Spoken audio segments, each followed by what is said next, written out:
Let's go back in time, more than 100 years ago, to a small town in Germany. The town was called Herzogenaurach. It was quiet, with small houses, factories, and people who worked very hard. In this town lived a family named Dassler.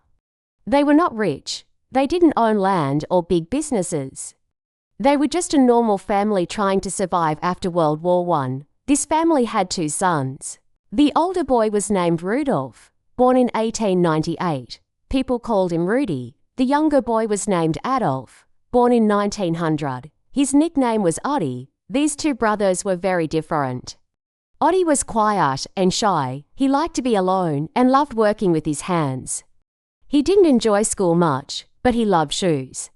Even when he was a boy, he would collect old shoes, take them apart, and study how they were made. He wanted to make better shoes. Rudy, on the other hand, was loud, friendly, and full of energy. He loved talking to people, he was good at selling things, and had big dreams. While Oddy liked to work quietly with leather and tools, Rudy liked to walk around town and make deals. They had different skills, but together they made a great team.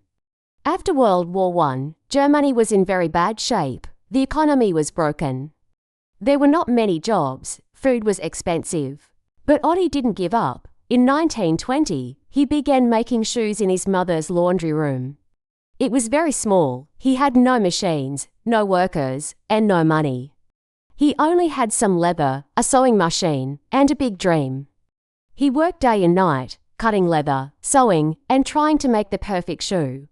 In 1924, Rudy joined him. Now the two brothers worked together.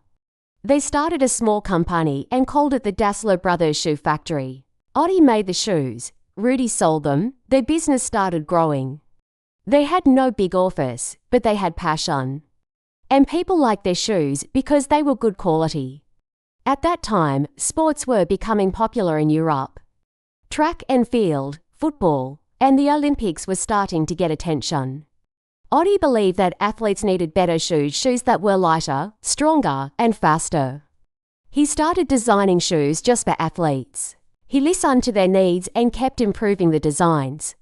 The big moment came in 1936. That year, the Olympic Games were held in Berlin. It was a very political time in Germany. Adolf Hitler wanted the Olympics to show the world how strong and powerful Nazi Germany was. The stadium was full of people. Nazi flags were everywhere. Everyone expected German athletes to win. But then something happened that surprised the world. A young black athlete from the United States named Jesse Owens came to compete. Many people in Nazi Germany did not respect him because of his race. But Oddy Dassler saw something different. He saw talent, not color. He believed Jesse could win, so Oddy took a big risk. He went to the Olympic Village and visited Jesse Owens secretly.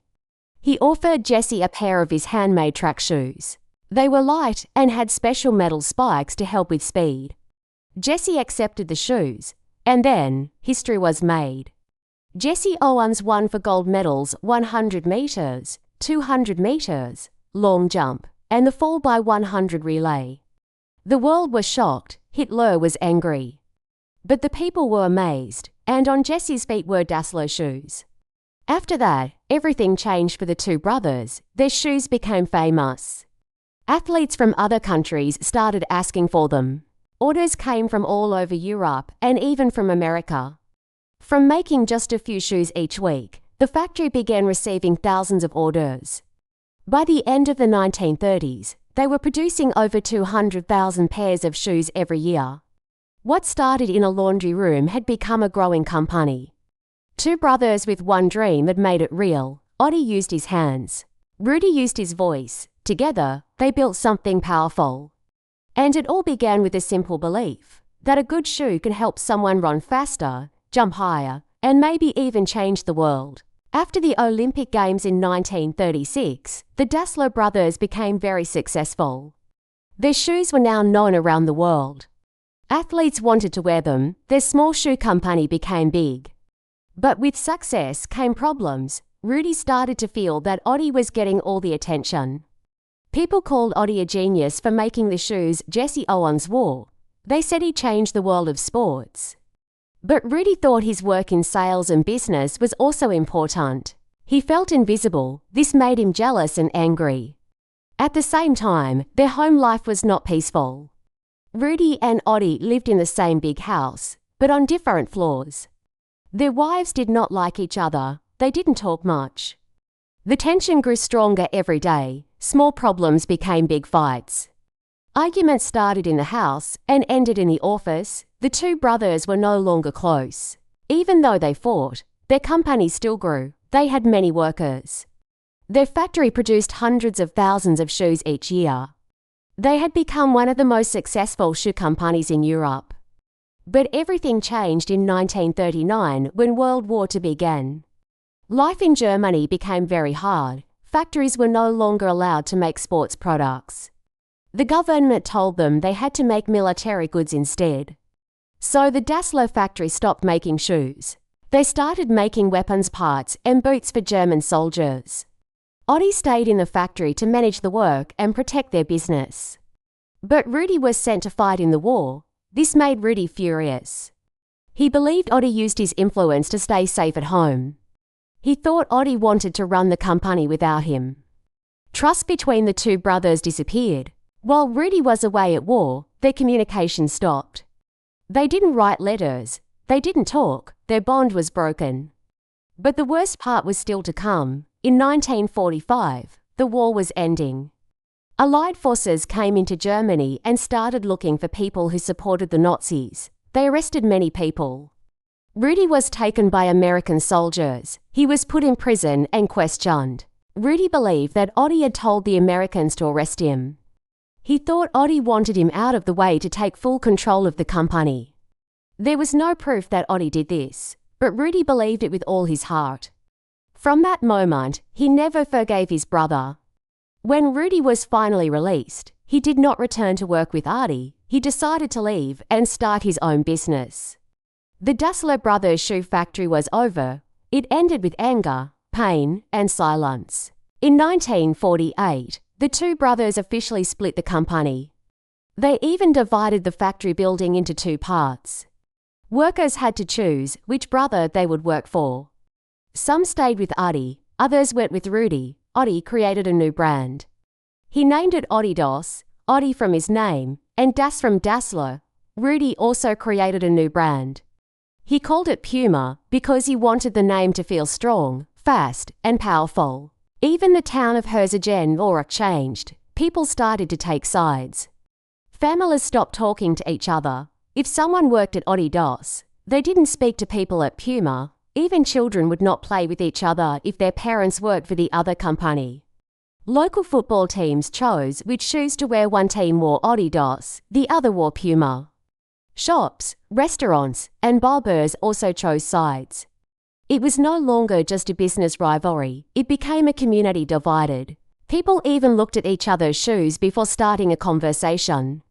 The town became known as the town of bent necks because people were always looking down at your feet to see what brand you were wearing. Two brothers who once worked side by side were now enemies. They built walls between them at home, at work, and in their hearts. This part of the story is sad. It shows how success, pride, and jealousy can break even the strongest family bonds. Oddie and Rudy had built something amazing together. But because they could not talk, could not forgive, and could not let go of their anger, they lost each other.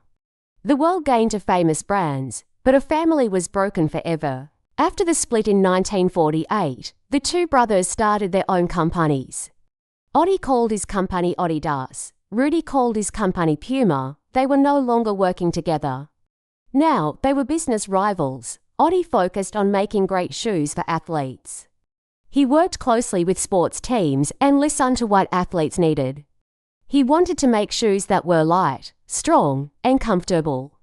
He invented removable spikes for running shoes. This helped athletes run faster on different kinds of tracks. He also created the famous three-stripe design. The stripes were not only a symbol, they helped make the shoes stronger. Adidas started growing fast. Many top athletes began to wear Adidas shoes in the Olympics and other big events. Rudy had a different plan. He was very good at marketing and promotion. He believed in bold actions. He wanted Puma to be fast, exciting, and strong like the animal it was named after. Rudi began working with football teams. He sent Puma shoes to teams in Germany, Italy, France, and even Brazil. In 1958, he gave Puma shoes to the Brazilian national team. That year, Brazil won the World Cup. Their star player, Pelé, became famous around the world. Later, something very interesting happened. Both Adidas and Puma wanted Pelé to wear their shoes, but their fight had become too expensive and stressful, so they made a secret deal. They called it the Pelé Pact. The agreement was simple: neither Adidas nor Puma would sign Pelé. They would stay away from him, but Rudi broke the deal. Before the 1970 World Cup final, Puma paid Pelé a lot of money to wear their shoes. And right before the match, in front of millions of people on live television, Pelé bent down to tie his Puma shoes slowly. It was like a free commercial for Puma. Adidas was shocked and angry.